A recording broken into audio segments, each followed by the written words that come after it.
Late night taco delivery. Late night taco delivery. Late night taco delivery. Late night taco delivery. Late night taco delivery. Ladies and gentlemen, welcome to Late Night Taco Delivery. Late night taco delivery. Yay! I'm your host, Daniel Gill. And I'm Jonathan Knoll. And we're here to talk about nerd stuff. As always. As always. So how has your week been, sir? So far so good. Not much has been happening other than, well, the big thing that I'm geeking out about this week is I purchased the Blu-ray DVD combo pack for Akira. Akira, yes. I finally turned you on to that film. Oh, thank God you did. Oh, yeah. And so, yeah, that's been really cool. I also found a little doohickey. Mm-hmm. Well, I'm an aficionado of old televisions, like tube screens and anything that really has a historic look or a VHS player in it. Because I love my VHSs. Yeah, I just don't get it, man. I understand that this is your thing, but I remember VHS and having to argue with the tracking and the low fidelity video, and I'm just like, I'm all about DVDs and Blu-rays. I get that, but still, there are some things that I just have on VHS that aren't on DVD, like the Star Trek bloopers. This is true. No, I think I've mentioned on the show before. It's like my generation is the one that made all this shit because we were like, we have it, but we can make it so much better. Anyway, I found a little doohickey because my main TV is mono sound only. Mm-hmm. I found a little doohickey that converts mono and stereo. Nice. So that helps. Mm-hmm. And that's what I'm geeking out about. What about you? Well, been doing a lot of research for the show tonight, and I actually found a really, really good documentary today. Oh, really? What's it called? It's called Atari Game Over, and it was directed and written by Zach Penn, I'm actually posting something about this on Facebook right now. He's written Behind Enemy Lines, X-Men: The Last Stand, The Incredible Hulk, The Avengers. Mm-hmm. He's been invited to do Pacific Rim 2, and he's also the one that is in charge of the finished script for one of our favorite novels, Ready Player One. Yes! Yes! That is the script they're taking around Hollywood right now and shopping for a director. But it's a documentary about the very famous urban legend of a landfill out in New Mexico being filled with unsold E.T. cartridges. Oh, it's actually funny because I picked up a version of E.T. the video game for my Atari emulator on my computer. Really? Yeah. Nice. Have you played it? Yes. Hard, isn't it? It's awful. It is very awful. But no, it's a really fascinating documentary. It's actually very surprising how well it's done. They have talking with people like Ernie Klein and Howard Warshaw, who actually wrote E.T. Mm-hmm. And you must understand, before E.T., he worked on Yar's Revenge. He was the one that created Yar's Revenge. Really?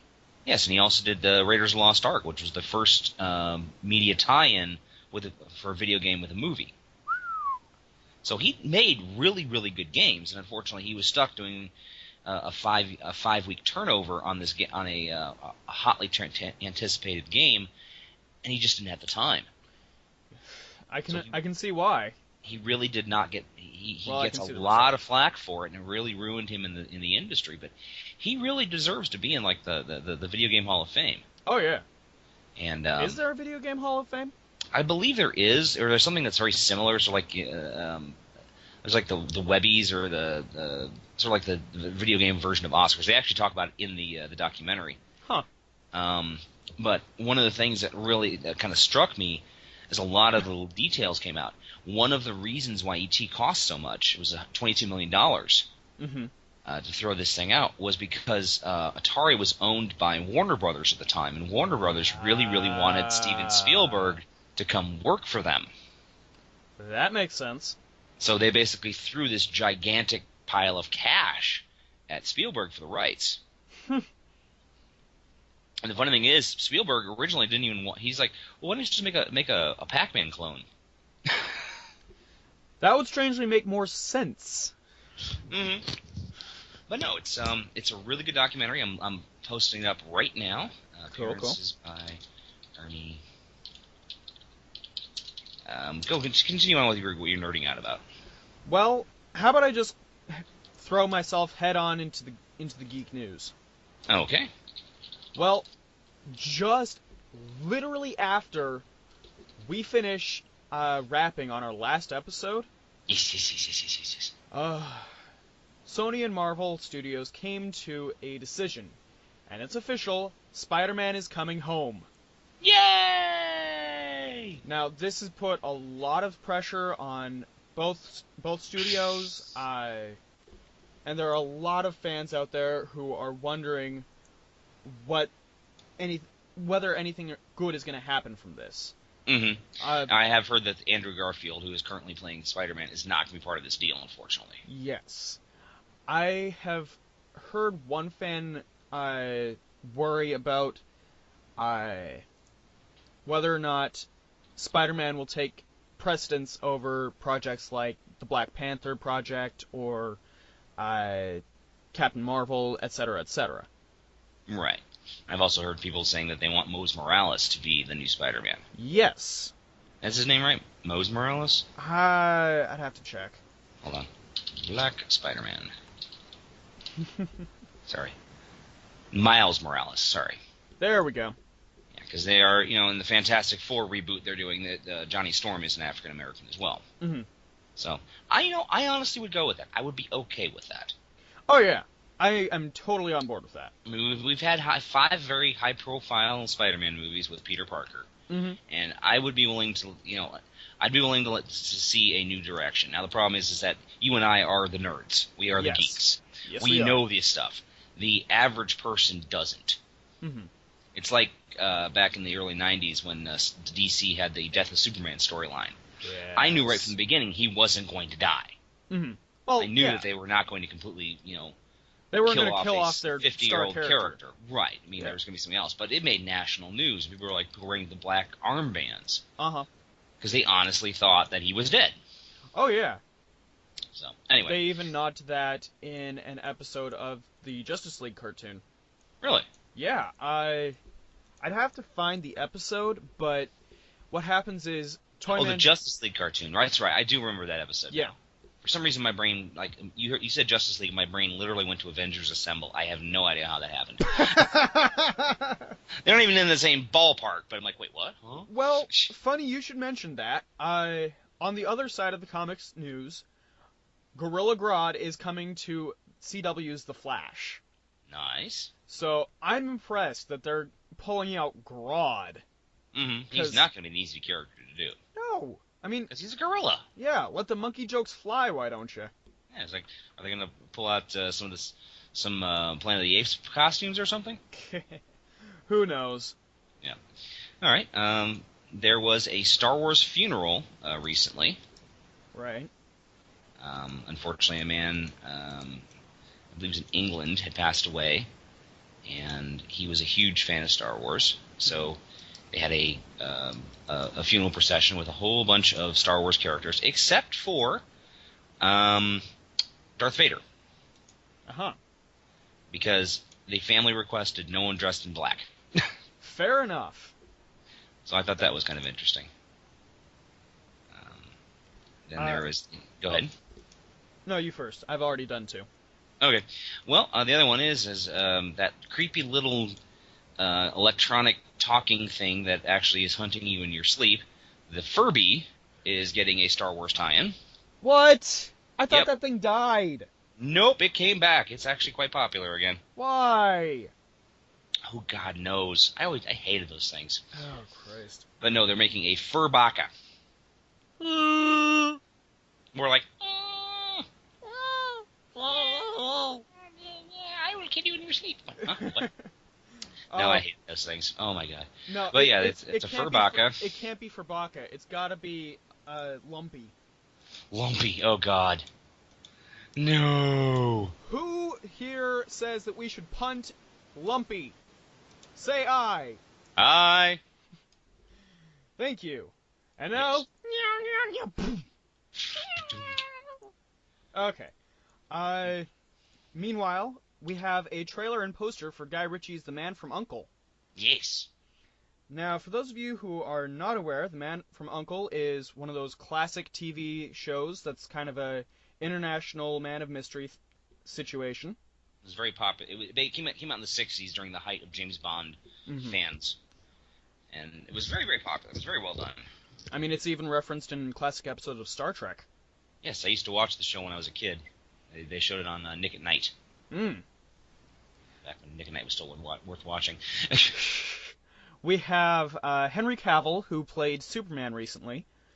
Let's see. And Hugh Grant. Armie Hammer. Yeah, Armie Hammer. Hugh Grant and his floppy hair. Really? Yeah. What's he going to be playing? I don't know. All right. I haven't really looked at the trailer yet, but as soon as I do, I will make sure to tell all you folks on Facebook. Fair enough. The one that I was looking up is this is more of a fan project. This is not an official thing. But the title is Artist Dreams Up Studio Ghibli Theme Park. That sounds awesome. Yep, he basically drew it as kind of a Disneyland thing with various attractions based on the legendary Studio Ghibli movies. Giblets. Basically, there's a spot for Princess Mononoke, Castle in the Sky. Spirited Away, I assume? Spirited Away. I love Spirited Away. The Wind Rises. Howl's Moving Castle? Howl's Moving Castle. And what's the... Porco Rosso. Porco Rosso. Yes, the Oberjaya Bathhouse, the architectural centerpiece of all-time classic Spirited Away. Yes. I will post up a link on our Facebook page. But like I said, this is all just fan stuff, so God knows if it's ever going to happen. But weirder things have happened in the world. Well, Toy Fair happened recently. Yes. Yes, and we've got all sorts of cool stuff. I saw I saw that Hot Toys, which is this amazing toy company out of the Far East, did a 1/6 scale of Obi-Wan Kenobi from A New Hope. Dude. I want this. I want it to look at me and talk. Well, DC has some new figures. One set, which I am very excited about, is a return of the Batman the Animated Series. Yes! Oh my god, I saw that. It looks so cool! It's so pretty! I mean, I remember the Batman animated stories, and I actually had one of the Batmans, and I still have a Harley. But they didn't really move much. They were very, very basic Kenner-style action figures. But these ones look amazing. They've even done a Batmobile from this series. Yes, I saw that. You've never seen Batman the Animated Series? Stop this podcast right now. What the hell are you doing? And watch some of these episodes, because they are the definitive Batman, in my opinion. Yes. The whole DC animated universe is the definitive, in my opinion. It was always so well done. I mean, I honestly don't remember a truly bad episode. There were a couple that were kind of stupid, but overall, every episode from every series, Batman, Superman, Batman Beyond, Justice League Unlimited, the Zeta Project, even Static Shock. Those were really well done. And even in the later years with Teen Titans and Young Justice, and of course the plethora of DC animated movies that have been coming out lately. Yes. If you haven't seen any of this stuff, stop us and go watch some awesome DC shit. Yes, you can find a lot of the stuff online.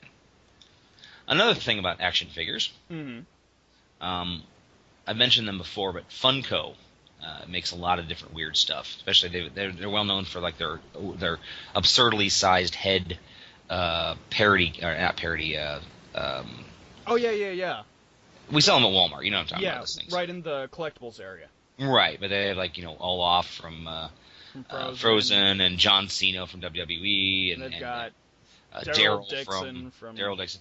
Well, they also created what's called reaction figures, which are basically a whole bunch of different action figures from properties from the 80s. Which I think is a brilliant idea. It's a brilliant idea, but I never liked the designs. I thought they looked really bad. Well, I think that they look at the. I'm sorry. Maybe I'm looking through the rose-colored glasses of nostalgia. I always thought the action figures looked better back then than whatever they're trying to do now. I'm sure we can dig some up and compare. Yeah, but however, Funko is doing another release for another series, and they're doing them right now, in my opinion. Oh, go on. They're much more detailed, much better articulation. So far, they've released shots of the Firefly crew. Really? And Rocketeer. Cool.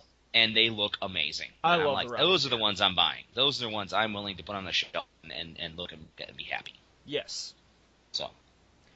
And finally, one that'll make you exceptionally happy. Okay, before you make me exceptionally happy, let me go ahead and just sell one more thing. Okay. Hasbro is releasing the do-it-yourself lightsaber kit. Okay. It's going to be $50. Comes out later this year. And people have been joking about the cross-guard lightsaber and the spinning lightsaber from Star Wars Rebels. Yes. Basically, someone at Hasbro went, oh, you have a problem with all that? Well, fuck you, try this. There are 3-pronged lightsabers. There are 4-pronged lightsabers. There are spinning lightsabers. You basically mix and match anything you want. You can design any lightsaber your little devious mind can imagine. You can make a menorah lightsaber? Yes. Yes! You can just make these ridiculous lightsabers. And I'm like, I don't even know what to say at this moment. I want. How much? Oh yeah, you said $50. Yeah. Maybe not. Well, let's make you exceptionally happy, because back when this movie came out, you were really bummed that people weren't going out and seeing it. Okay. Well, it's not all bad.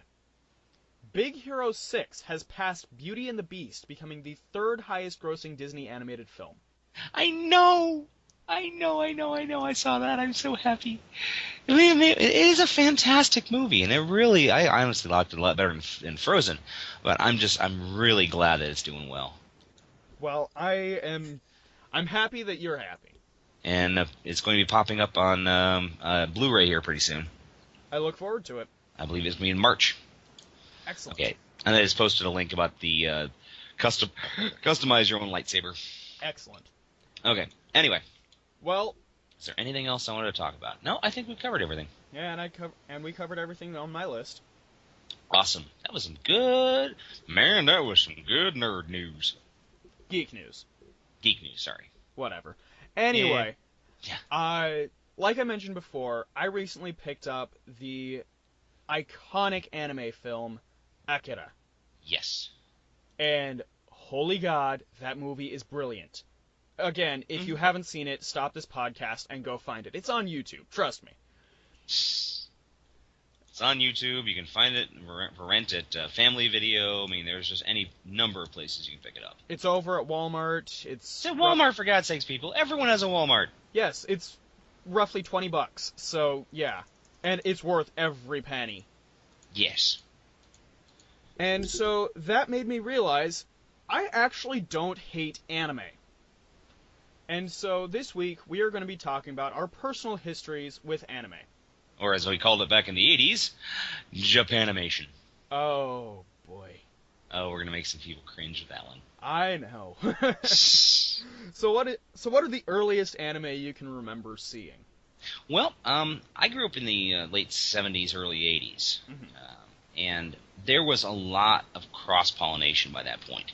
The first one I ever saw was Battle of the Planets. Oh, okay.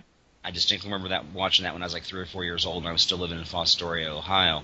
And it was very bright and colorful, and big robots and bad guys and such. And later on, I found out it was actually from a series called Science Ninja Team Gatchaman.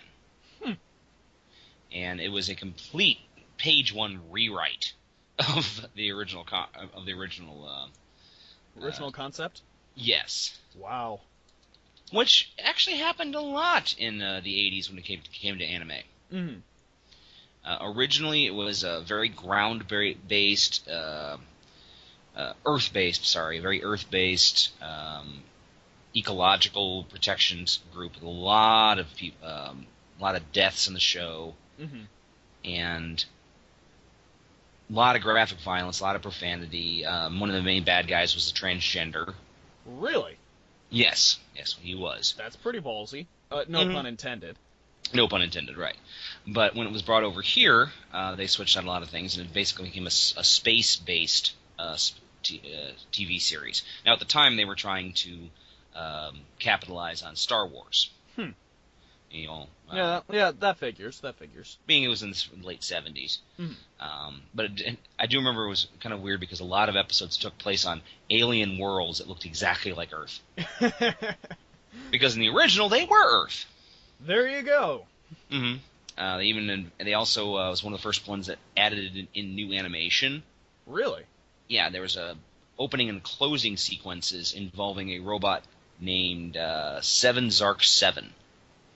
That's pretty rad, actually. And he was very short and stubby, sort of like R2-D2, another one of the Star Wars tie-ins. And he was all animated for America, and they used the original character sheets from Gotcha Man to, from time to time, animate in the team, which weren't technically normally supposed to be there. Gotcha. Yeah. But that's the first one I remember. Oh. What about you? Well, when I was very little, anime was already kind of big, but not as big as it is right now. So the first ones that I ever saw were the ones that were very directly aimed toward kids. So that's your Pokemon, your Dragon Ball Z, your Digimon, you know, that stuff. Eventually Yu-Gi-Oh! Came onto the scene, but I never really watched them. Maybe it was maybe just being a snooty old man, but I never really thought of Pokemon and Digimon and Dragon Ball Z as being anime. Maybe Dragon Ball Z, but the other ones just seem too kiddie to me. I know they fit the definition, but it just never clicked with me, you know? Yeah, it's not they weren't my thing, and the other reason why they weren't my thing was because I was never really allowed to watch them. Back in the day, my mom was very protective of that kind of thing, and so she didn't let me watch Pokemon because it taught me to throw things, etc., etc. So I was just barred from watching anime for a very long time. The only one that comes really close is not really even anime, and it's Samurai Jack, and Samurai Jack was awesome. Yes, it was. That was more inspired by anime. Yes. And that's really the early years, or the anime odyssey for me. Okay. I'm going to cover a little bit of history of anime real quick. Okay, go for it. The man who's considered the godfather of anime was Osamu Tezuka, sorry. He created Astro Boy, Kimbo the White Lion, Blackjack. He also wrote a lot of manga, like Metropolis, which was inspired by the 1920s classic Metropolis, which I know you're very intimately aware of. Oh yeah, my favorite movie of all time, man. The funny thing is, from the story is that Tezuka never actually saw Metropolis. Yes, he only saw the poster. Right, he saw the poster and he liked the name, so he invented another story about it. And coincidentally, both stories did involve a robot girl. And then later on in 2001, they, as an homage, a number of very famous and very talented anime creators got together and made an animated film based on this. Yes. And it's not too bad. It is weird because it uses a lot of Tezuka's original face designs, and they are much different than the modern-day anime designs. Yeah, well, Tezuka was also far more inspired, I guess, by more Western influences. I mean, yes. Do you know the analogy of rubber hoses? Yes. Yeah, that's very much what we're getting with the early anime stuff. Okay, for those who don't know, why don't you go ahead and explain rubber hoses? Okay, the earliest animation had to be simple to draw and easy to replicate. Right. So characters would have extremities that were very much like rubber hoses because they could move in infinite directions. They were very simple, no real muscle definition or anything like that. Rubber hoses. As time has gone on, animation has become much more complex. So every now and again, if you see a wink to rubber hoses for arms, that's what that's all about. Okay. What was I about to say? I completely forgot. No, you mentioned that he was inspired by Western animation. He was a big fan of Betty Boop, Mickey Mouse, other Disney cartoons. So, yeah, everybody that likes those big eye, small lip looks on anime, you blame Disney for that one. Disney. Yeah. Here's a neat little trick, a neat little fact. Oh, yeah? This is from the Wikipedia page. Okay. In January 1965, Tezuka received a letter from American film director Stanley Kubrick, who had watched Astro Boy and wanted to invite Tezuka to be the art director of his next movie, 2001: A Space Odyssey. Really? Yeah, Tezuka could not afford to leave his studio for a year to live in England, so he refused. Ouch. Although he could not work on it, he loved the film and would play its soundtrack at maximum volume in his studio to keep him awake during long nights of work. I've done that. Yeah. It's good soundtrack. Yeah, and you were about to say something about 2001? Oh, no, I dig 2001. I'm not a big fan of Kubrick. I like 2001. I like,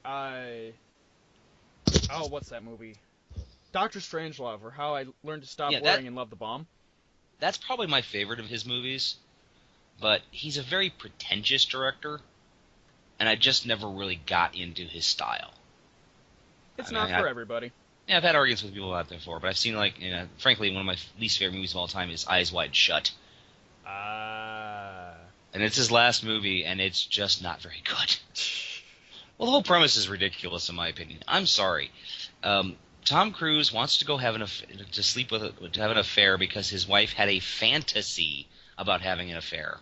That's and Tom Cruise can't get laid. It's freaking Tom Cruise.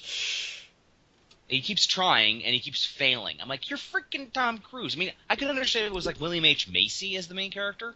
Because he's not a good-looking dude, or Steve Buscemi. I mean, they're both fantastic actors. Oh, did you see the Steve Buscemi... 50 Shades of Steve Buscemi? I saw of it. I did not watch it. I can't bring myself to do it. It's pretty funny. Oh, and I also wanted to just bring... but funny. One thing I forgot to mention in the geek news is 50 Shades of Grey made over $80 million this weekend, blah, blah, blah. No. This is not a bad thing. Oh? A lot of that was pre-purchase. Uh-huh. The rating, the reviews, and the word of mouth have both been absolutely abysmal for this film. That I have heard. So, I have a feeling it's going to be like a Battlefield Earth kind of situation. First week is going to be huge. Second week, it's going to probably drop 60 to 70%. Fair enough. So I'm not too worried. Anyway, back to anime. Right. No, one of the things I did watch when I was a child was a redubbed version of Jungle Emperor, also known as Kimbo the White Lion. Right. I used to watch that in the mornings right before school, and it was called Leo the Lion on the Christian Broadcasting Network. Oh, ouch. Well, they showed cartoons in the morning. It was not bad. Right. Oh, they still show Get Smart. They do? Yeah. Really? I don't watch TV, so cool. That's very nice of them. Mm-hmm. I mean, Christian Broadcasting Network used to have some pretty good shows. I remember, Rick, on Sunday afternoons they'd show westerns because shooting people is obviously Christian. Oh, but, very Christian. And I watched Leo the Lion, and there's a very well substantiated rumor that Disney stole a whole shitload of stuff for Lion King from Kimbo the White Lion. Yeah. But and I think really that's a conversation for a different podcast. Oh yeah, we'll have to save that. We're gonna do an entire month of Disney, I think. Fair enough. There is plenty to talk about, especially considering the buying frenzy they went on the last couple of years. Hee. Yay! Okay, so that's everything about Tezuka. Another thing I remember when I was a child for first real anime was a show called Mighty Orbots. Okay. Now, it was only lasted one season. I believe it was on CBS or ABC Saturday mornings. Uh-huh. And it was a joint English-Japanese production, and involved giant robots that were acted like humans. And they were human size, but they could form into a 25 foot super robot. Cool. But the animation was absolutely superb. Compared to like Battle of the Planets or Voltron or anything else was out at the time, it was miles above. I mean, you just watch. Most of the episodes are on YouTube. Mm-hmm. and you can actually tell that there was a lot of care and a lot of money pumped into this. Oh yeah, I'll have to look it up. Yeah. After my early years, I refer to this next era as the rise of the anime empire. Yes. And that's when I was finally able to get a little bit of a taste for anime. And that was through a mecha series called Big O. I've heard of it. Yes. It's atmospheric, dystopian, everything that eventually I would grow to like. And it's got giant robots killing each other. Mm-hmm. Really, it's influenced a lot of the media that I wish to ingest. And it's very, strangely enough, very similar to Batman. Didn't, they have, a Freddie Mercury character or something in Big O? At what point? For some reason, I've noticed before, the Japanese are obsessed with Freddie Mercury. And I can't see any problem with that, to be totally honest. True. Fair enough. But yeah, But that was also when my Aunt Melinda started influencing a lot of the anime that I would watch. Mm-hmm. And so that's when I was introduced to the more romantic animes, such as Fruits Basket, which a lot of fans are divided about, because reportedly, and I have to roll my eyes whenever somebody says this, the manga is better than the anime. Ugh. I'll read the manga at some point. I'm sure I will, but every time somebody says that, it's just one of those, be glad you got a fucking anime to begin with. Yeah. Speaking of which, back in the 80s, yes, one of the first real anime successes was Robotech. Yes. Which, strangely enough, a lot of robots here. That was the big thing in the 80s. We did not have a lot of other things did not make it across the big pond. Robotech was interesting because originally it was 3 different series that had nothing to do with each other but were stitched together by one overarching story. Robotech was originally the Super Dimension Fortress Macross, Super Dimension Cavalry Southern Cross, and the Genesis Climber Mospedia. I can't pronounce the last word. Yeah, but the only thing they shared was the same character designer. So it was 3 different generations were able to pull together and go through and make a coherent story. And it was very, very well done. It was very popular. I never saw it. Here's the reason. Okay. I wanted to. Don't get me wrong. I really wanted to.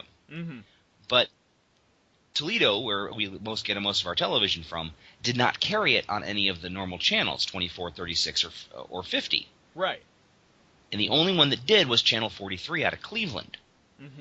And they had just started I caught it one day just as they were starting to re-show it. I'm like, yay! And I sat down and watched 2 episodes. I loved it. But it was a little fuzzy, a little bit staticky. And the next week they stopped showing it because they dropped Channel 43. Oh! Because they couldn't get a good broadcast. Yeah, good reception. So our local cable company dropped it. And I was like, fuck. And then in 92 or 93, when I was living with another roommate, which was a big mistake on my part. I was way too young to be moving out on my own. But we had cable, and they were Sci-Fi Channel was showing a bunch of cartoons in the mornings every day. And at 8 o'clock was Robotech, and they were showing it in order. I had classes every day at 8 o'clock. Gross. I'm so sorry. So I never got a chance to see it. I mean, I've read the comics. I've read all about it. It looks really cool. Rick Hunter's a great character, but I mean, the mecha designs have inspired so many other things. I mean, even Transformers bought the VTech fighter, something like that. It was a really gorgeous toy. It was all metal. Could transferred from a robot to a fighter jet to a cross between the two.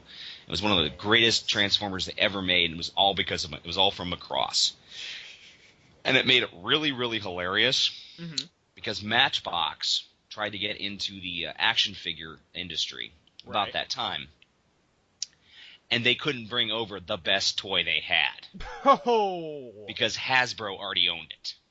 Ah. And that's one of the many reasons why that toy series failed horribly. They also did a show that was another show that got stitched together was actually Voltron. Yes.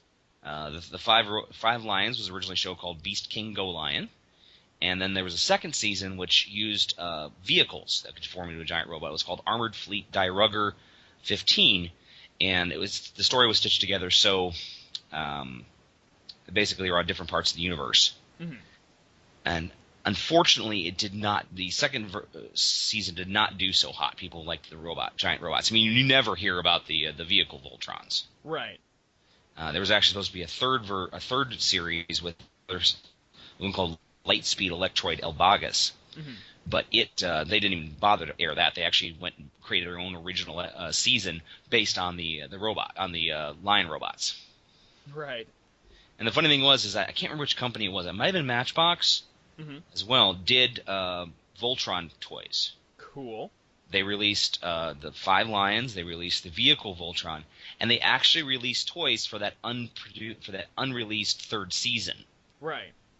And I saw them when I was younger, and I didn't buy them. And now they're the rarest and most expensive ones out there. Oh, coulda, shoulda, didn't. Exactly. In hindsight, kind of things, right?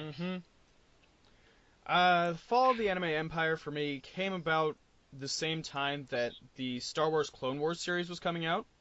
Okay. The Genndy Tartakovsky one. Yes, And right after that, on Toonami, they were playing One Piece. And after seeing that one-time episode of One Piece, I don't even remember what was going on. I was banned again from watching anime. For no reason. Just didn't happen in the house. Because your mom is like, I don't want this in this house. Thunk. Pretty much. But I hold her no ill will on it. Although, if there is one thing that I regret, it's not getting into Avatar: The Last Airbender at that time. I thought we're gonna come back to that, because that is a very unique series. Oh, yeah. We will have to get back to that. We'll come back later in the episode. But no, my time period for anime, I basically fell out in the 90s. From about 89 to 90, and then onward till about 2000. I didn't watch a lot of TV. Right. I still don't. I mean, I watched I try to catch X-Files when I can. I've been slowly catching up on Miami Vice. But a lot of anime really never got into me. Though I will admit, let me tell a couple embarrassing stories. Okay. This is Uncle Daniel's story time. Hey! Yeah, my parents Does this are mean really... I can go and take a piss? I'm kidding. If you want to. I'm kidding. No, both my parents are big animation fans, just as big as I am. That's where I got my love for it. Right. They love Warner Brothers cartoons. They love Disney cartoons, but they're always looking to push the envelope just as much as I am. Fair enough. So years ago, we're at Video Spectrum, which was this. I've talked about it on the show before. It was this amazing video store we used to have in here in Bowling Green. Yep. It used to be pretty much in my backyard. Yeah, and we had. Okay, this is weird. Sorry, I have so much damn hair now. My headset won't fit properly. Okay, no. Anyway, and we would go and find more mature animation. I mean, we saw Rock and Rule, Heavy Metal, Fire and Ice, Star Chaser: Legend of Orin, which is an absolutely absurd ripoff of Star Wars. But they're fun movies. I mean, they're fun animated movies. Right. And I'm in there with my parents one time, and my mom walks over carrying this video cassette. It's like, hey, Dan, what do you think of this one? And she holds up one of the most infamous hentai movies of all time, La Blue Girl. Oh, Christ. And I had never seen it, but I had read about it. Uh-huh. And I'm like, no, Mom, you don't want to see that one. I mean, I was 18 by this point. I'd actually been able to rent some hentai. And like, ooh, cartoon sex. But that was one I'm like, no, Mom, no, just no. So she put it away. We got some other movie. But I do remember another guy we mentioned when we were talking about Doom was my old friend Greg. We'd rent movies and play Doom at his house all the time. And he had a 13-year-old sister who would stay up with us. Right. I made the mistake of renting Legend of the Overfiend, Uh-oh. which is another really wonderful hentai. Oh, Christ. And we popped it into the video cassette, and I subjected a 13-year-old to 20 women being tentacle raped by Nazis. Jesus. Yeah. This is why I'm going to hell. Yes. And as soon as we saw that as soon as it went like 4 minutes, we're like, ah! And we shut the movie off and ran. And later on, I remember we were watching Silence of the Lambs, and a couple months later, and she's like, I need to leave the room. Like, yeah, you do. But it was pretty horrifying. Anyway. Well, funny you should mention your dark time. Okay. For anime, my dark time when I was really, really out of it, just, in my opinion, I was so brainwashed by this point. Well, I think brainwashed is really the wrong word, but we'll go with it for now. Okay. For brainwashed me, it was, by what? Just the overarching things in our house, which was, this you do not watch. So, for me, as a kid, it was, you don't watch it, it sucks. Okay. So, for the longest time, I was a real bastard about it.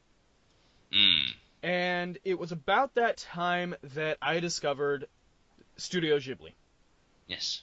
And that is when I saw Spirited Away and could not get enough. Oh, fantastic movie. Oh, yes.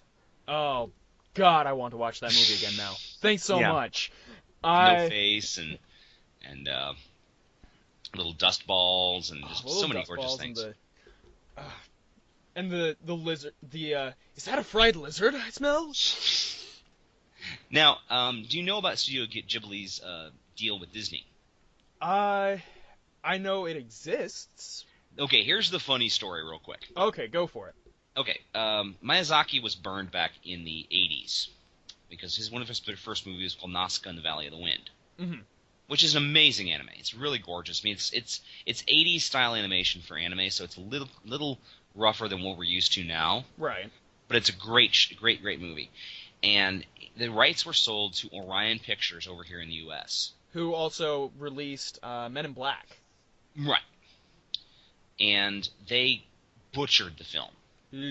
Absolutely butchered it. And also re-released it as under the title Warriors of the Wind, which with a cover art that literally has nothing to do with the movie.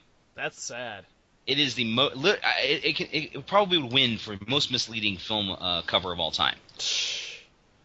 Well, in 96 or 97, Disney approached Studio Ghibli about releasing his future films in the United States, and also releasing some of the other ones like Kiki's Delivery Service and My Neighbor Totoro.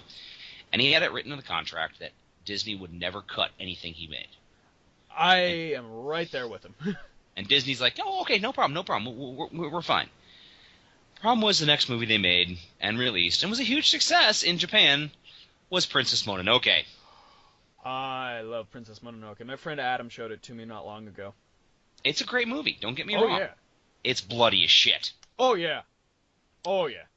And suddenly Disney suddenly has this thing dropped in their laps that they're contractually bound to release with no cuts. Yes. So the president of Disney actually wrote Studio Ghibli and said, do you mind if we cut some stuff out, some of the more offensive things? The head producer of Studio Ghibli sent back a handcrafted katana with the kanji carved in the blade that said no cuts.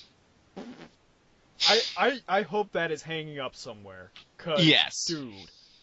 Now, luckily, John Lasseter is a huge fan of Studio Ghibli. Well, John Lasseter, thank God for him. And Pixar and Disney at the time had a pretty decent working relationship. It wasn't until later that they nearly buggered each other off. Right. But he managed to talk himself into being put in charge of the Princess Mononoke dub. Yes.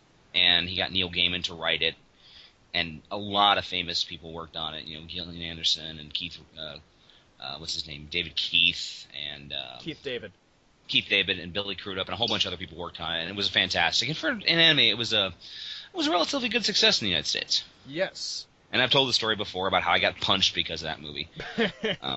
That's in, I think, it's a couple episodes back.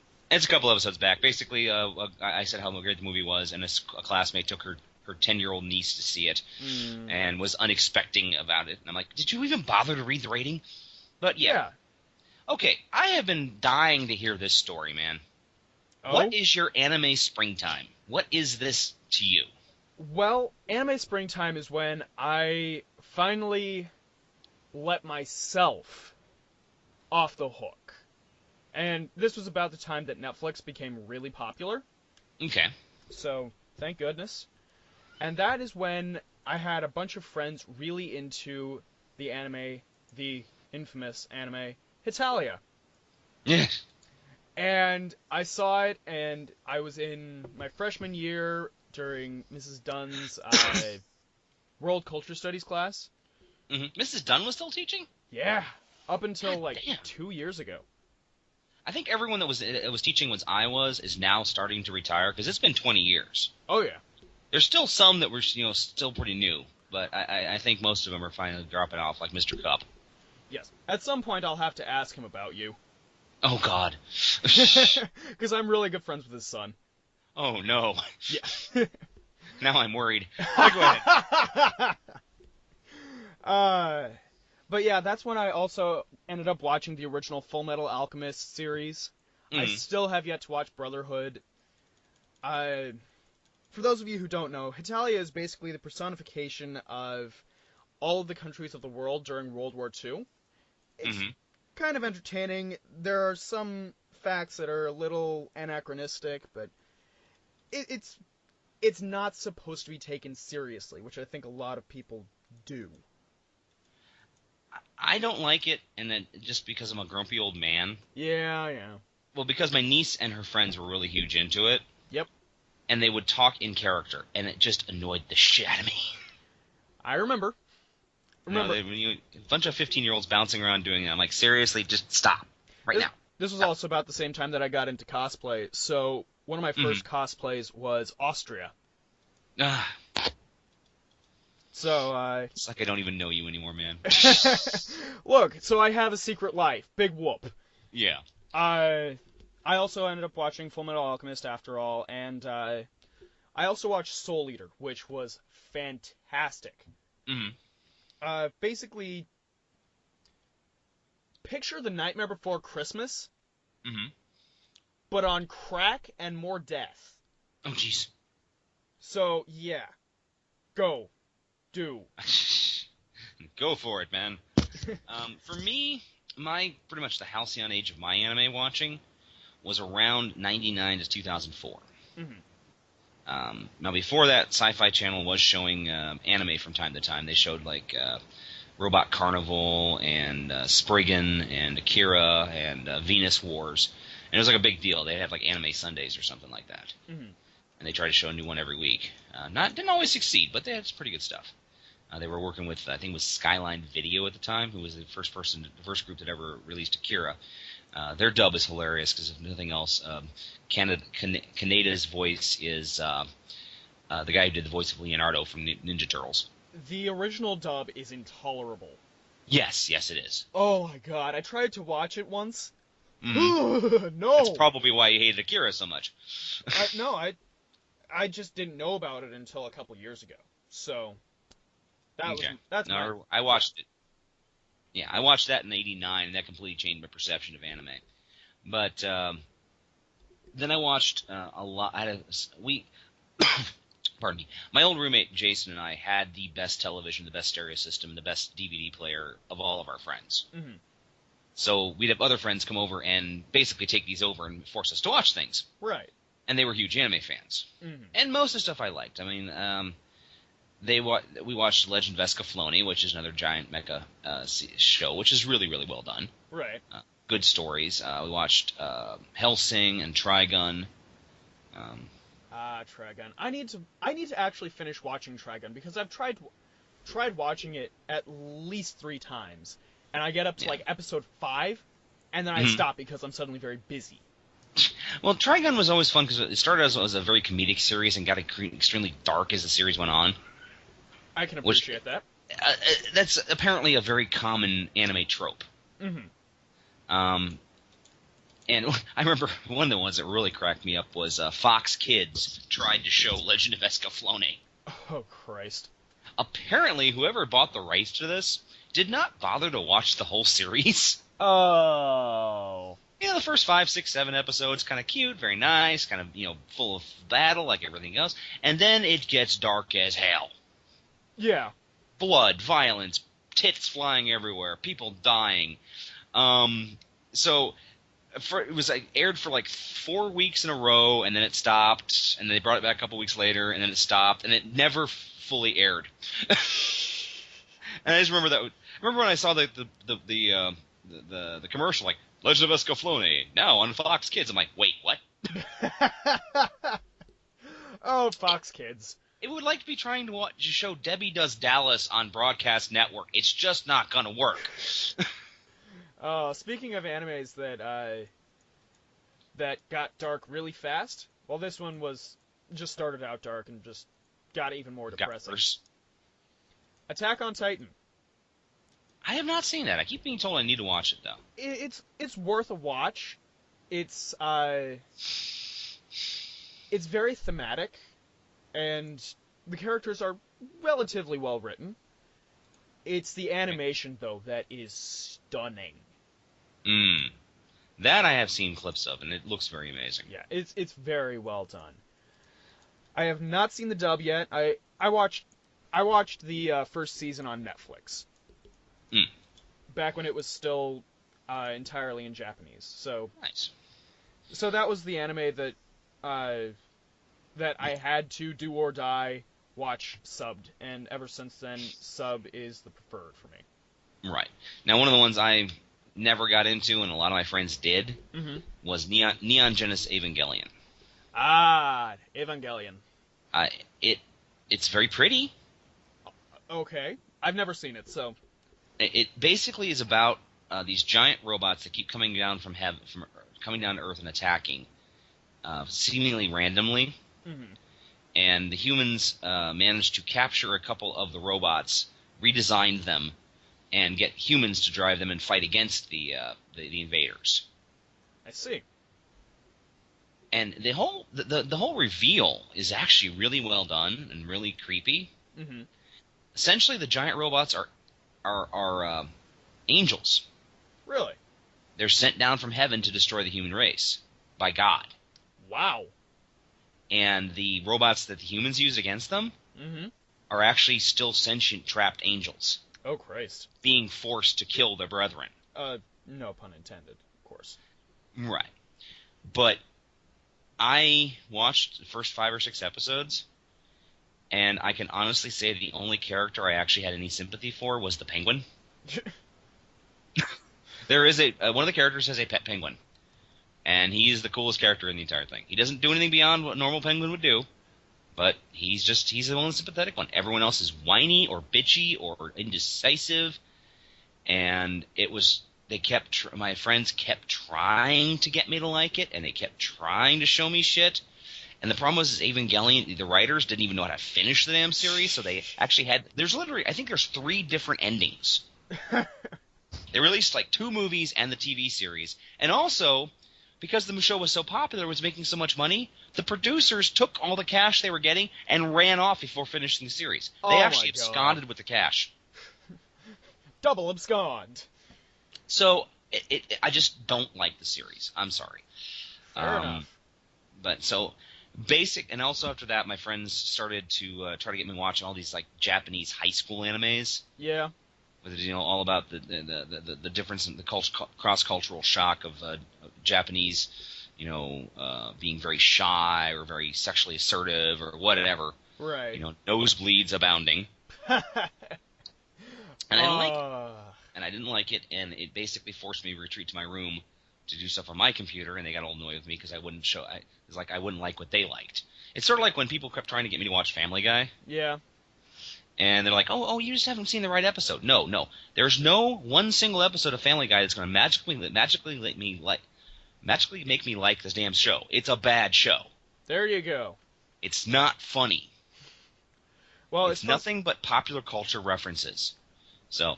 Well, it's funny that you should have another rejection of anime, because at about the same time, right after watching Attack on Titan, I could tell that that friend group that I was really close to was kind of starting to break apart.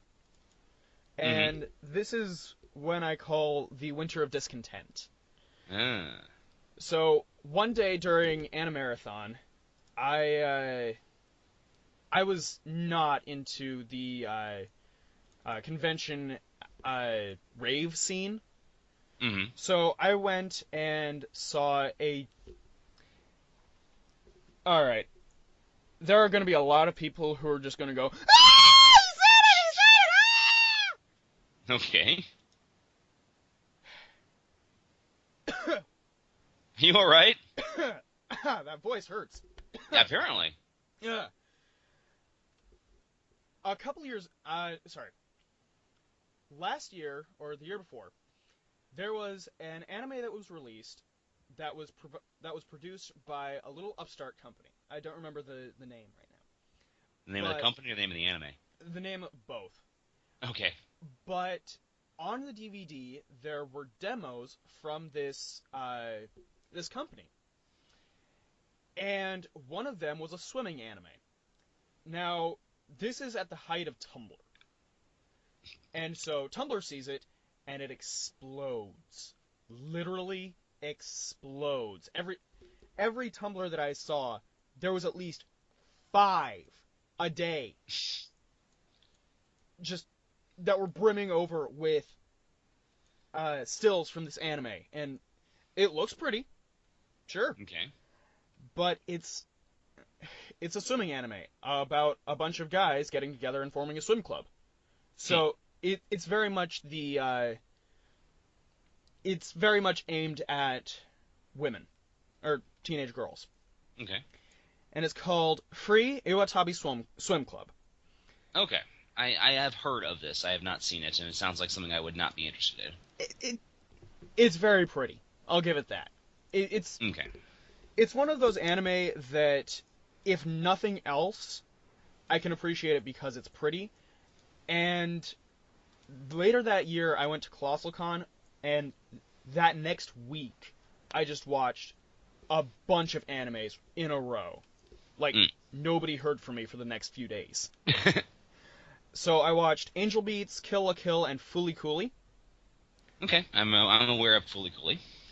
Fooly Cooly was fantastic. It's very short, so it is literally there to take advantage of the fact that this art form is out there and you can do anything with it. Yeah. It's also, if you're looking for it though, it's FLCL, not Fooly Cooly. Okay. Yes, I do know that. Yeah. Now, go for it. Okay, now I'm not going to say I've completely dropped off anime. It didn't totally burn me. There were some stuff in the 2000s I did watch. I watched Cowboy Bebop. I actually recently purchased that. I'll be watching that next. It is actually really good. I really quite enjoyed it.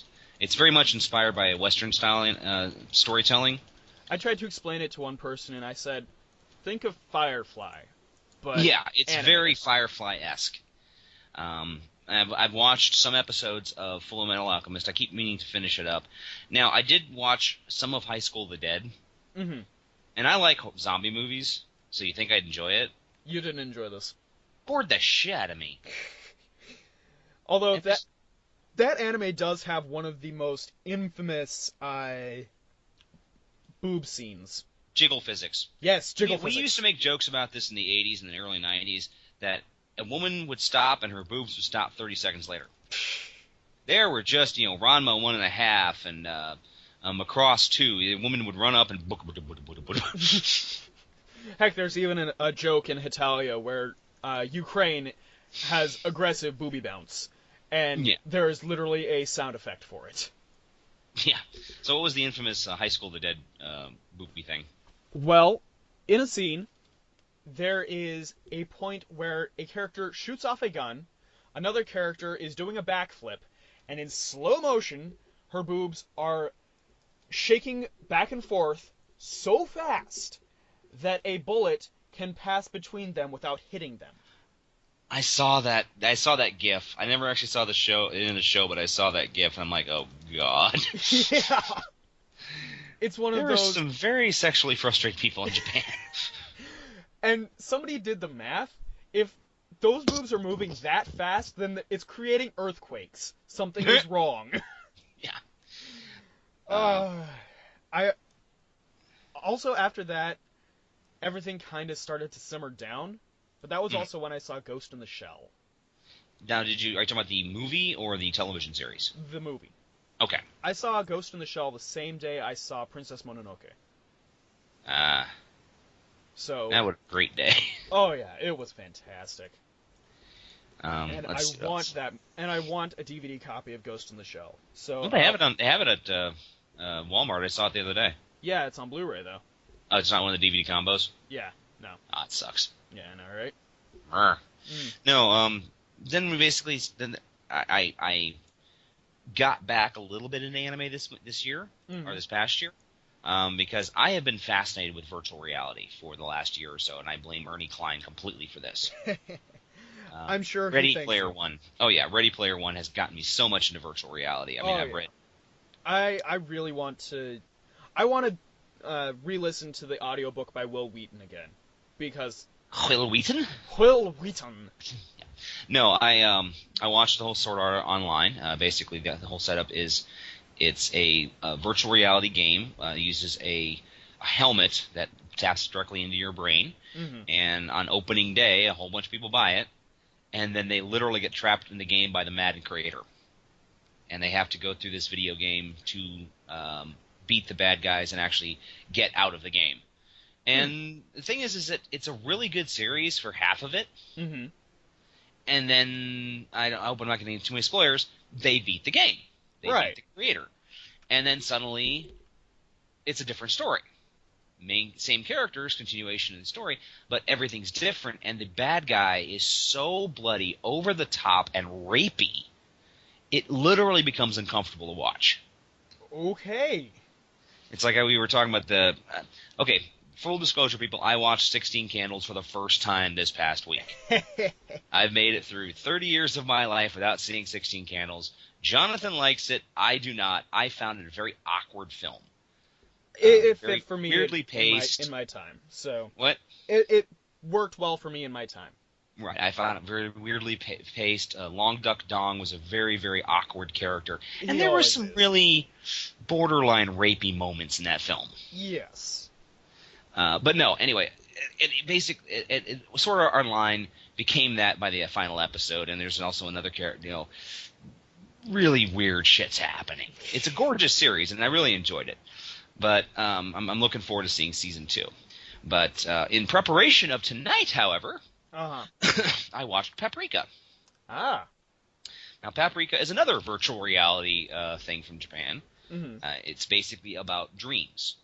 It's about a researcher who can use a medical device to travel into other people's dreams. Interesting. And she takes on a persona of a bouncy little redhead named Paprika. Huh. And it's one of the most visually stunning movies I've ever seen. It's actually done by Madhouse, who has one of the more famous Japanese production companies. And the problem is it's such a weird film and so well done, it's impossible to describe. All I can say is give it a shot, check it out. It actually inspired Christopher Nolan to make Inception. Cool. At one point, they were thinking about they were going to try to make an American adaptation, live action, but since Inception did it so well already, all those plans have been canceled. And all I can say is good. There are some things that are inherently Japanese. The Japanese storytelling tends to be a little less based on logic and a little more based on emotion. Yeah. So there's glaring potholes. I mean, literally, dreams and reality merge in this film. So dreamscapes are coming into modern-day Tokyo. Cool. And it's just weird, but it is such a gorgeous film. And the other one I really liked is one called Summer Wars, which came out in 2009. Now, I have heard of this one. Yes, it's another one of the virtual reality things. It's actually very similar to the Oasis from Ready Player One. Yes. It is a gigantic virtual online world where everyone goes to shop and play games, and various municipalities use it to help control their towns like for water pressure and traffic patterns and such. And a malevolent artificial intelligence gets loose in the game and basically takes it over. Cool.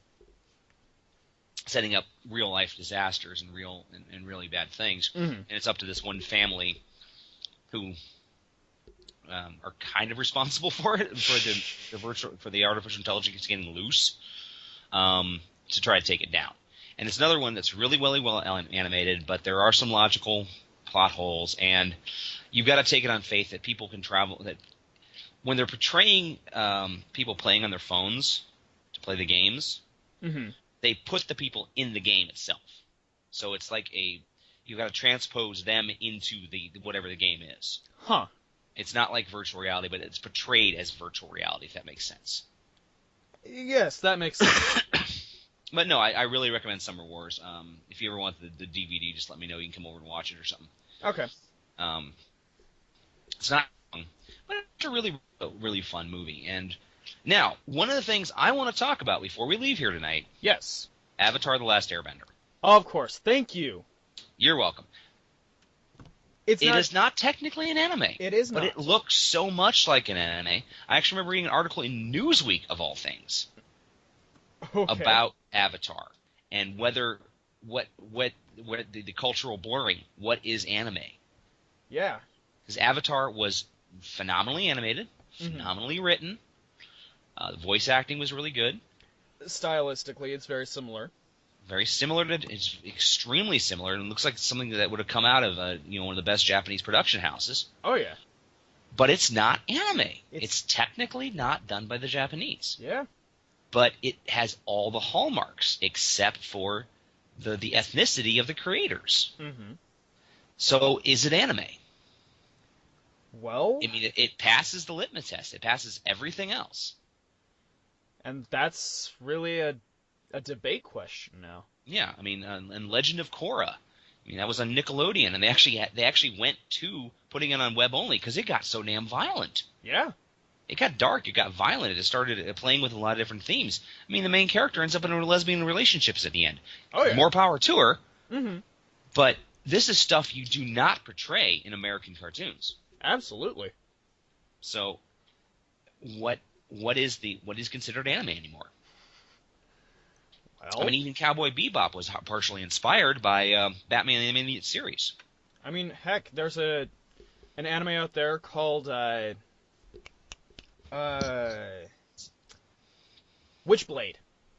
Yes. Witchblade.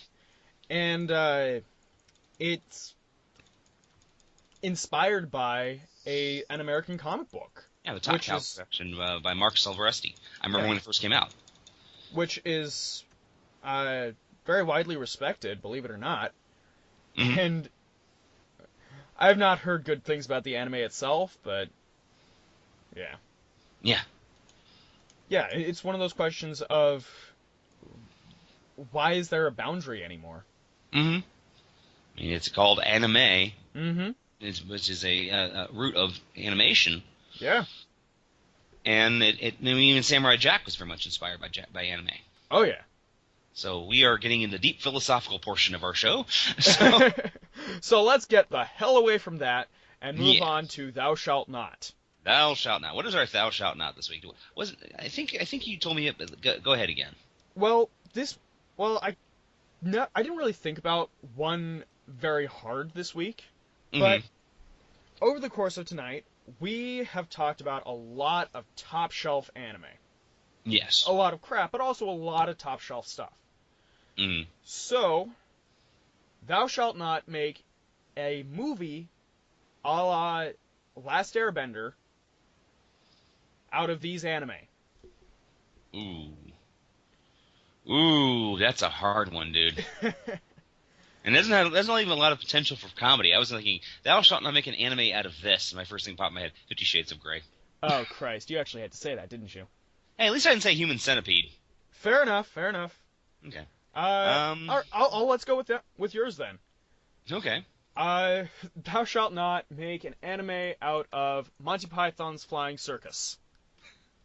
Okay. Thou shalt not make an anime out of All in the Family. Okay. Can you imagine Archie Bunker as an anime character? Funny you should say that. Thou shalt not make an anime out of Archie. Yeah. Although I feel like they make that anyway. Yeah, that's basically all those high school cartoons they make. Thou shalt not make an anime out of... Thou shalt not make an anime out of Casablanca. Wow. I was going to say thou shalt not make an anime out of Miami Vice, but can you imagine the car chases and the gunfights? It'd be like Gunsmith Cats. Cool. Yeah, Gunsmith Cats was actually... That's another one that was really funny. Gunsmith Cats was a popular manga that could turn into a 3-part anime back in the mid-90s. Mm-hmm. And the designers of the show actually traveled from Japan to Chicago. Huh. So they could actually shoot guns and drive muscle cars. Which are two main things in the manga, because they literally had done neither. That's commitment. Yes. And there are some, however, I really kind of wish that they make a live-action Gunsmith Cats. I'm not sure how they could. Mm-hmm. Because there are such amazing car chases, just even in the manga. And they did stunts, which logically makes sense, but at the same time, you're like, dude, that is amazing. Yeah. For example, at one point, Rally and Minmay, who are the two main characters, are involved in the car chase. Rally drives a 69 Mustang. Okay. Over, a supercharged 69 Mustang. And they're tearing through the middle of the road, and a little girl jumps in front of them with her ball. She's like chasing her ball.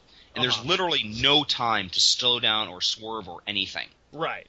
I mean, the girl is about to be splattered. Yes, she is about to be Street Stroganoff. Street Stroganoff. Rally whips the car as hard to the left as she possibly can. Minmay pops the door, grabs the little girl, yanks her through, hands her to Rally. Rally pops her door, bounces the girl out the other side, and they straighten out and take off. Dude. Yes, and logically it makes sense.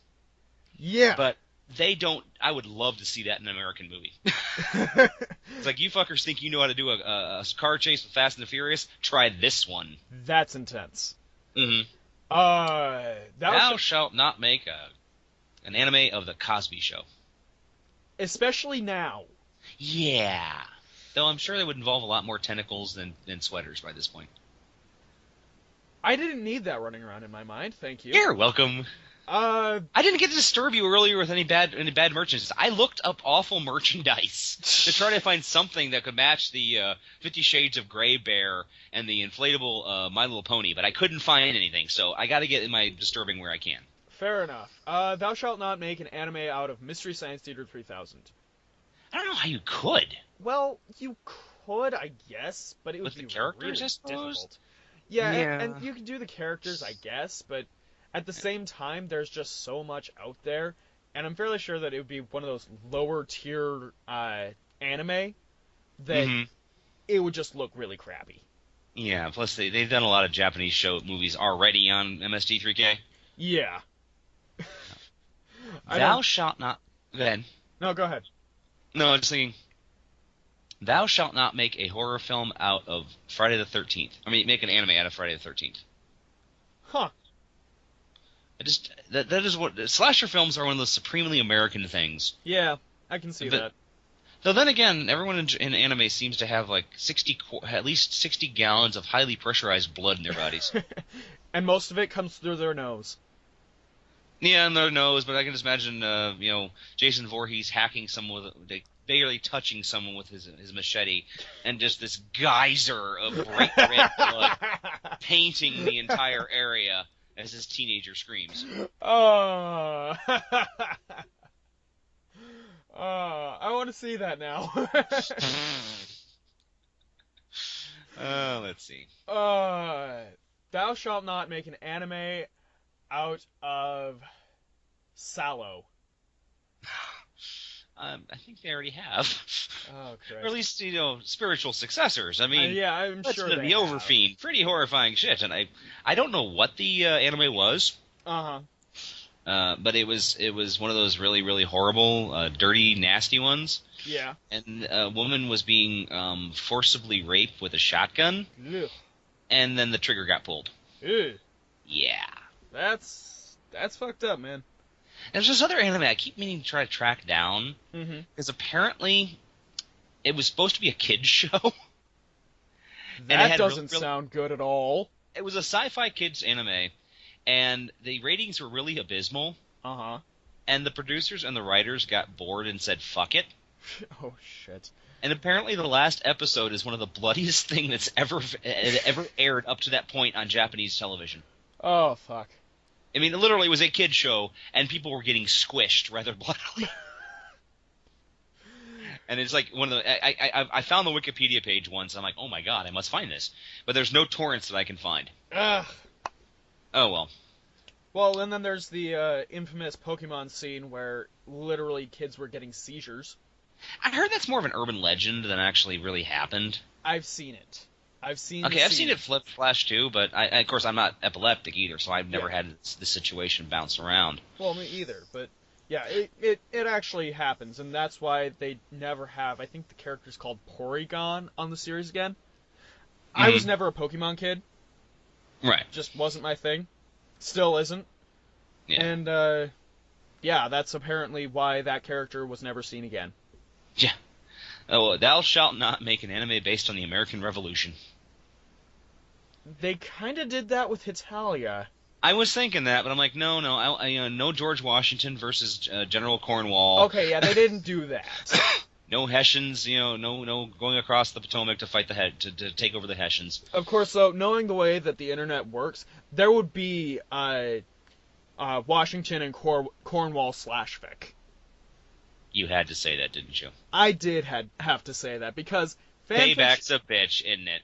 Fanfiction is a very, very interesting area of the internet that I don't really dabble in. I'm not even sure. I don't think we should ever do an episode, but every once in a while we should just mention something horrifying we found. Fair enough. Like the fanfic of Indiana Jones and Voldemort as a child, as lovers. Well, and then there's there's a part on a horse called the fetlock. It's just right above the hoof. Okay. I heard fetlock one day, and I thought of Boba Fett and Sherlock. You ain't right, man. You ain't right. I have a secret life. You know this. Yeah, true. Let's see. Another anime that should not be done is American Civil War. Right. Ken Burns. American Civil War. Yeah. I hope Senpai notices me. Okay. All right, guys. We've been here for at least, way more than an hour. We're actually running over our allotted time now. Yeah. We're having fun. Oh, yeah. We might have to come back and revisit this at some point. Absolutely. Because there was a lot of animes I didn't get a chance to mention. But I think we did some good work tonight. If you want to, audience, if you want to participate in Thou Shalt Not this week, it is I'm sorry, not LNTD. No, it is. It's hashtag Thou Shalt Not and hashtag LNTD11. Okay. So, put in your animes that should never happen. I know, knowing some of our listeners, I'm a little scared now. I agree. So, all right, sir. So from all of us here at Radioactive Walrus Entertainment, the Recording Closet Studio, and Dan's house... Hello! Notice me, Senpai! Oh, I hope Notice Senpai notices me. Good night, folks. Late Night Taco Delivery is performed by Daniel Gill and Jonathan Knoll. New creepy opening by Jonathan Knoll. If you have a suggestion for a future show, would like to participate in Thou Shalt Not, or just get in contact, drop us a line on Twitter at Radio Walrus Pod. Feel free to also comment on the site you found us on. You have listened to a production of Radioactive Walrus Entertainment.